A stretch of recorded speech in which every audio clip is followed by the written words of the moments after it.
जय श्री कृष्ण दोस्तों, स्वागत है आप सभी का हमारे YouTube चैनल स्पिरिचुअल वचन पर। दोस्तों, भगवान श्री हरि विष्णु जी और माता लक्ष्मी जी की कृपा पाने के लिए एकादशी का व्रत सबसे बड़ा व्रत माना जाता है। ये व्रत न केवल जीवन में सुख शांति, ऐश्वर्य संपदा, उत्तम जीवन साथी और कार्यक्षेत्र में सफलता प्रदान करता है, बल्कि मरणोपरांत मोक्ष भी प्रदान करता है। हर एकादशी व्रत का एक अलग और खास महत्व होता है। दोस्तों, आज की इस वीडियो में हम आपको बताएंगे गौमाता से संबंधित एक उपाय, जिससे आपको मिल सकता है कभी ना समाप्त होने वाला धन प्राप्त करने का वरदान। अगर हिंदू धर्म की माने तो ऐसी मान्यता है कि अगर गौ माता की सेवा निस्वार्थ भाव से की जाए तो घर में माता लक्ष्मी जी का वास होता है। वैसे तो युगों से चला आ रहा है कि गाय को हम कुछ ना कुछ जरूर खिलाते हैं। गाय को सनातन धर्म में माता लक्ष्मी जी का स्वरूप भी माना गया है और कहा जाता है कि गाय की सेवा करने से घर परिवार सुखी और संपन्न रहता है। जिस घर में गाय की सेवा निस्वार्थ भाव से होती है, उस घर में लक्ष्मी जी की कृपा हमेशा बनी रहती है, और जिस घर में गाय की सेवा नहीं होती है, वहां पर अचानक से किसी भी प्रकार की विघ्न बाधाएं आती रहती है। वैसे तो कुछ लोग शहरों में भी रहते हैं तो वहां पर गाय पालना संभव ही नहीं है, लेकिन गाय को वहां पर भी रोटी अवश्य खिलाई जाती है।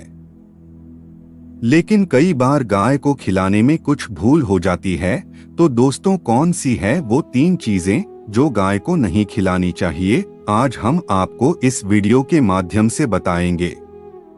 तो कृपया वीडियो को आधा अधूरा ना छोड़े, वीडियो को अंत तक जरूर देखें। दोस्तों, गौ माता के अंदर सभी देवी देवताओं का निवास माना जाता है।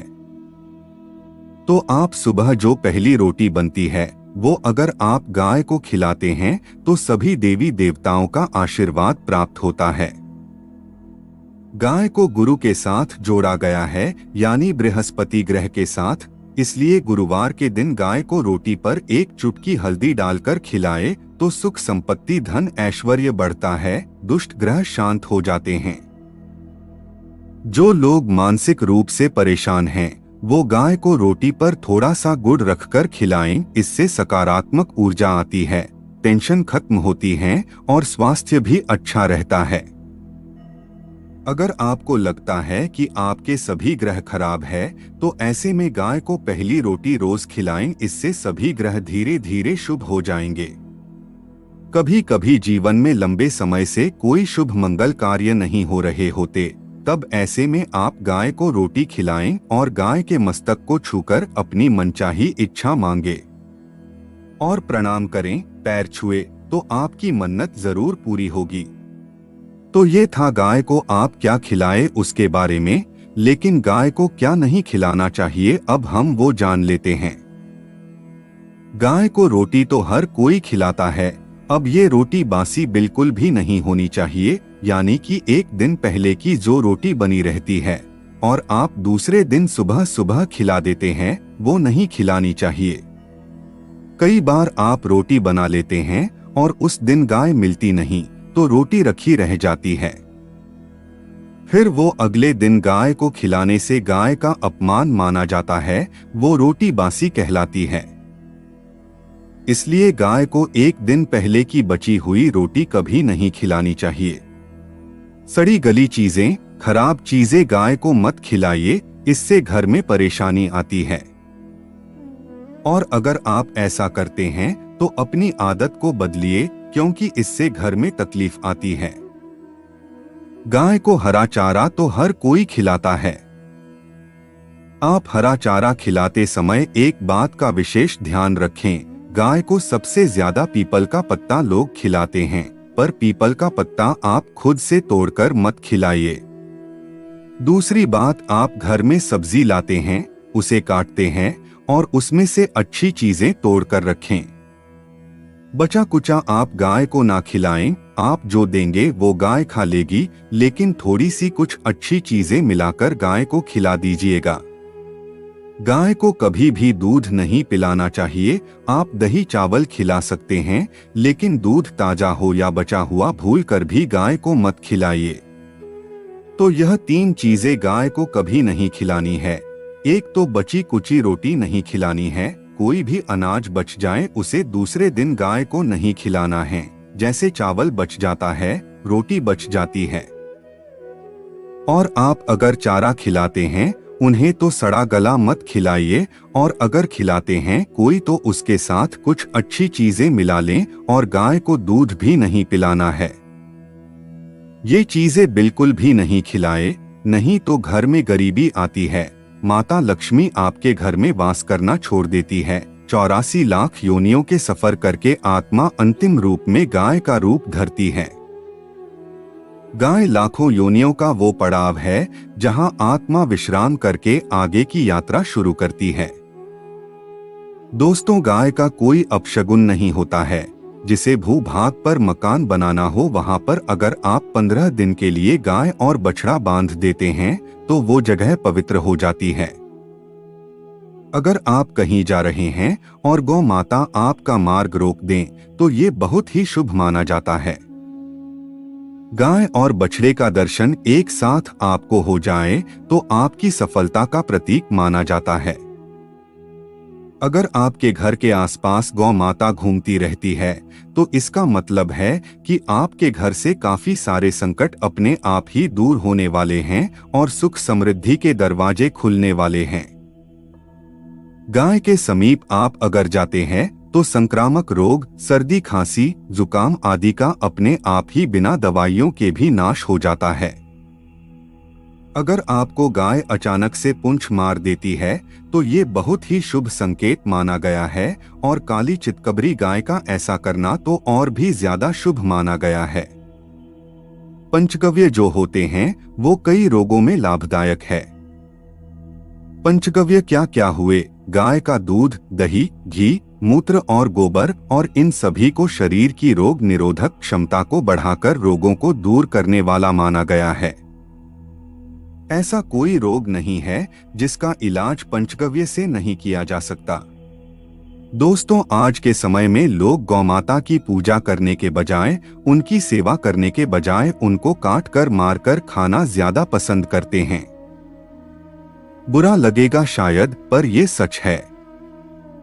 अगर आप गाय को पाल सकते हैं तो अच्छी बात है, लेकिन आज के इस मॉडर्न युग में जहां लोगों की शायद खुद के घर में रहने की जगह नहीं है, ऐसे में गाय को रखना थोड़ा कठिन और महंगा हो सकता है।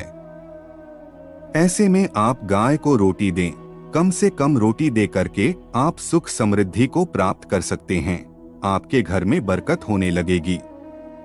दोस्तों, हमारे बुजुर्ग हमेशा से कहते आए हैं कि गाय को रोटी खिलानी चाहिए, लेकिन समय स्थिति के चलते गाय की सेवा हर कोई नहीं कर पाता है, लेकिन कम से कम रोटी तो आप खिला ही सकते हैं। अगर रोटी भी नहीं खिला सकते, जैसे काफी सारे जो हमारे भाई बहन अमेरिका, लंदन वगैरह में हैं, उनको गाय नहीं मिलती हैं और वो पूछते हैं कि हम कैसे गौ सेवा करें। आप ऐसा कर सकते हैं, आप गांव के नाम के पैसे निकलते जाए और फिर आप चाहे तो कभी इंडिया आए तो आप गौशाला में दान दें, या फिर आप चाहे तो वहीं पर किसी गरीब को गांव के नाम की रोटियां खिलाएं। किसी भी अनाथ आश्रम में चले जाएं, किसी वृद्धाश्रम में चले जाएं, किसी भी दूसरे सफेद पशु को आप भोजन कराएं। ये हमारे देश में कई जगह देखा गया है। और कई लोगों का प्रश्न आता है कि हम झूठी रोटी गाय को देते हैं, क्या ये सही है या गलत? हम झूठा खाना, बचा हुआ खाना गाय को खिलाते हैं, यानी जो बच जाता है वो गाय के हवाले कर दिया जाता है। दोस्तों, इससे जुड़ी एक पौराणिक कथा है। तो आपको बता दे, रामायण काल में गौमाता को एक श्राप मिला था। उसी की वजह से आज उनके साथ ऐसा हो रहा है। और उसी श्राप की वजह से गौमाता में देवी देवताओं का वास होने के बाद भी उनको झूठा खाना पड़ता है। यहाँ तक कि पॉलीथीन भी खाते हैं, हालांकि ये किसी भी लिहाज से सही नहीं है।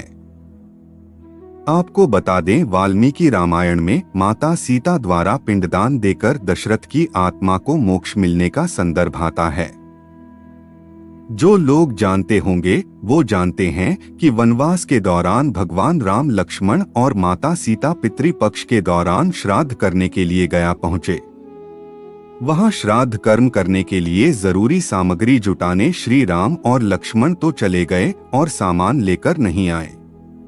इधर दोपहर हो गई थी और पिंडदान का समय निकलता जा रहा था। सीता मां घबराने लगी। तभी दशरथ की आत्मा ने पिंडदान की मांग कर दी।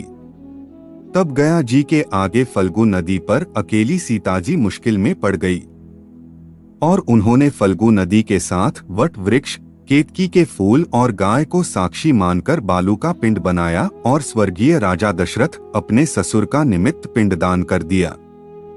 थोड़ी देर में भगवान राम और लक्ष्मण जब लौटे तो माता सीता ने कहा कि समय निकल जाने के कारण मैंने पिंडदान कर दिया। बिना सामग्री के पिंडदान कैसे हो सकता है, इसलिए राम जी ने सीता माँ से प्रमाण मांगा। तब सीता माता ने कहा कि जो फल्गु नदी की रेत है, केतकी के फूल हैं, गाय हैं और वट वृक्ष है, जो मेरे द्वारा किए गए श्राद्ध कर्म की गवाही दे सकते हैं।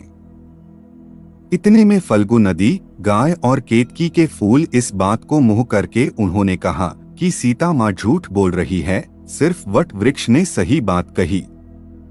तब सीता जी ने राजा दशरथ का ध्यान करते हुए उनसे ही गवाही देने की प्रार्थना की। दशरथ जी ने सीता माँ की प्रार्थना को स्वीकार करके घोषणा की कि ऐन वक्त पर सीता ने मेरा पिंडदान कर दिया।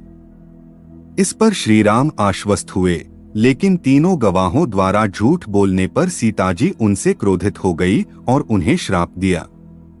फल्गु नदी से कहा कि जा तेरा नाम सिर्फ नदी रहेगा, लेकिन तुझ में पानी कभी नहीं रहेगा।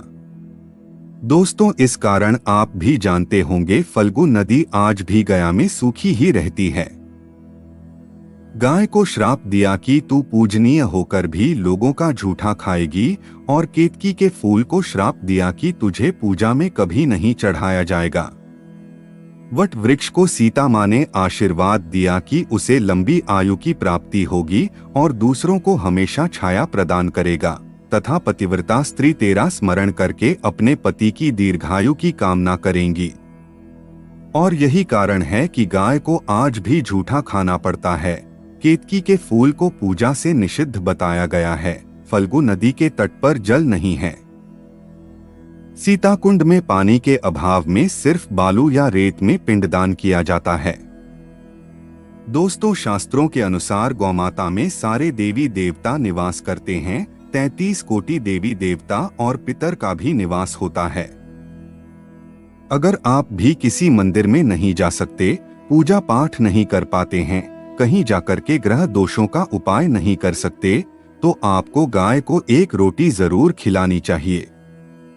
हमेशा कहते हैं पहली रोटी गाय की अगर आप भी खिलाते हैं तो दुनिया के सारे सुखों को प्राप्त कर सकते हैं। आपने अक्सर ही सुना होगा कि रसोई में पहली रोटी जो भी बने गाय को दे देनी चाहिए। हर रोज गाय को एक रोटी देने से आपके जीवन के सभी दुख दर्द दूर हो जाते हैं। खाना बनाते वक्त हमेशा पहली एक रोटी गाय की निकाल दें, इसके बाद ही परिवार के बाकी सदस्यों के लिए आपको रोटियां सेंकनी चाहिए।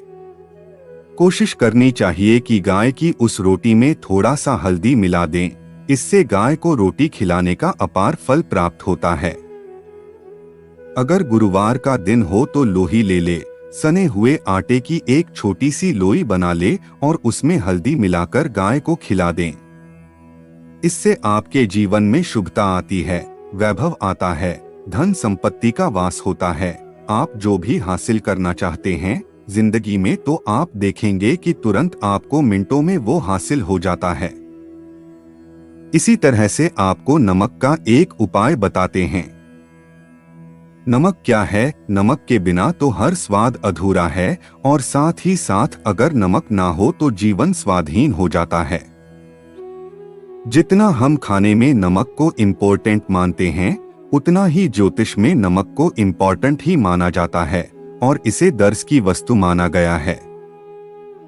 किसी का नमक खाने का अर्थ क्या होता है, उसका कर्जदार होना आपने सुना ही होगा। नमक का कर्ज अदा करना है, इसलिए अगर आप जीवन को सुगम बनाना चाहते हैं, सरल बनाना चाहते हैं, तो नमक का एक आसान सा प्रयोग आपको आज हम बताएंगे। आप देखिए कि कितने आपको पॉजिटिव परिणाम मिलते हैं और इतना आसान है कि इसके लिए आपको अतिरिक्त मशक्कत करने की कोई जरूरत भी नहीं है।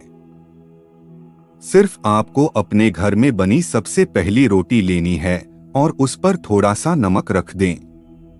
अब आप पूछेंगे कौन सा नमक रखें, तो सबसे बेस्ट है आप डेली वाला नमक, सस्ता नमक जो भी है वो रखें। काला नमक नहीं रखना है, आपको सफेद नमक ही रखना है। तो नमक रख लें और फिर इस रोटी को किसी कपिला गाय को आपको दे देनी है। कपिला गाय यानी सफेद रंग की गाय को आपको खिला देना है। और अगर आपको कपिला गाय नहीं मिलती है तो आप ये रोटी किसी भी गाय को खिला दें। मगर यदि आपको कोई ऐसी गाय दिख जाए, सबसे पहले सफेद गाय को ही खिलाना प्रेफर करें। दोस्तों, आपको बता दें, ये उपाय आपकी हर समस्या को जड़ से दूर कर देता है। चाहे आपके घर में कोई बड़ी कलह हो, कोई पारिवारिक वाद विवाद हो, इस उपाय को करके आपके घर में सुख का वास होने लगता है। जो भी धन की कमी हो, बच्चों की पढ़ाई हो, कैरियर में सफलता हो, सभी मुश्किलें आपके जीवन की दूर होने लगती है। लेकिन गाय को रोटी देते वक्त मन में ऐसी कोई भावना ना लगा कर रखें कि हम रोटी खिलाते हैं या फिर हम बहुत बड़े दानी हैं। अन्यथा इस स्थिति में पुण्यफल की प्राप्ति होना संशय वाली स्थिति देता है। गाय को रोटी खिलाने से नियम से बरकत के अलावा आप देखेंगे धन संपत्ति में दिनों दिन बढ़ोतरी होने लगती है और आपके घर के ग्रह दोषों से आपको मुक्ति मिलती है। अगर आपके भी घर में धन की कमी है तो आपको ये उपाय जरूर करना चाहिए। किसी भी दिन करे, अगर सावन का पवित्र महीना है तो हर दिन शुभ है। आप जिस दिन चाहे उस दिन से कर सकते हैं और आप देखेंगे इस उपाय को करने से आपके घर से धन की कमी बिल्कुल झट से दूर हो जाती है। तो ये उपाय आप जरूर कर लीजिए। आज के लिए बस इतना ही। तो दोस्तों, आपको यह जानकारी कैसे लगी हमें कमेंट में अवश्य बताएं। वीडियो को लाइक करें और अपने दोस्तों के साथ भी शेयर करें और कमेंट में जय गौ माता लिखना ना भूलें। धन्यवाद।